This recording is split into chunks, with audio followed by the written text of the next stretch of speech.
Katika hatua za kuleta amani kati ya jamii zinazozozana kwenye mpaka wa kaunti ya Turkana na Pokot Magharibi, mwekezaji mmoja wa kibinafsi anaendeleza shughuli za kiuchumi kama njia moja ya kuboresha maisha ya wakazi.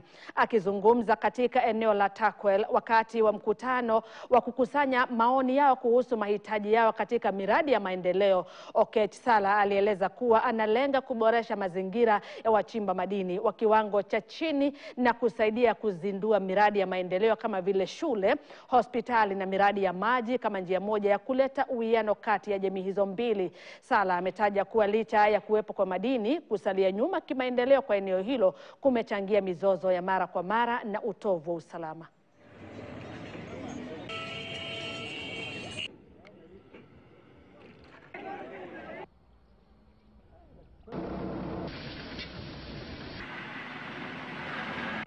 Nafikiria security hapa kidogo wiki uliopita haikuwa vizuri, lakini kwa sasa hivi mambo iko shwari na watu wameanza kutembea. Kusaidia watu wetu kwanza ni kuweka maji katika shule hii ya Sangak ambayo iko boda ya West Pokot na Turkana County, na ni kwamba amechionea na amesema ataweka maji shule hii.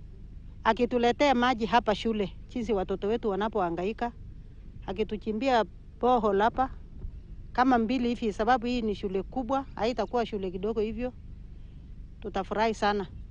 Na sisi tunapokea investors, sababu ni Mungu alitufichia hizi vitu tangu ya jadi, na imefika wakati amekubali ya kwamba ifanye kazi katika taifa hili, sababu hizi kodi ikikuja itakuwa inanufaisha waraia pale Turkana, yaweze pia kusaidia mandugu zetu wa Turkana pia waweze kupata kipato, ndio wasio wanaweza pia kuvuka upande hii, na wao ikiwa labda hawana mapato ya kupata kwa sehemu zao.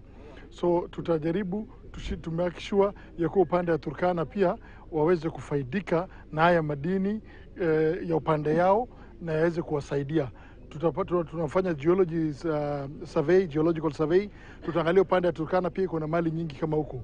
Tutasaidia watu kule na madini zao na watu sehemu hii na madini zao, na itatoa umaskini na kila sehemu itakuwa inaweza kuboreka.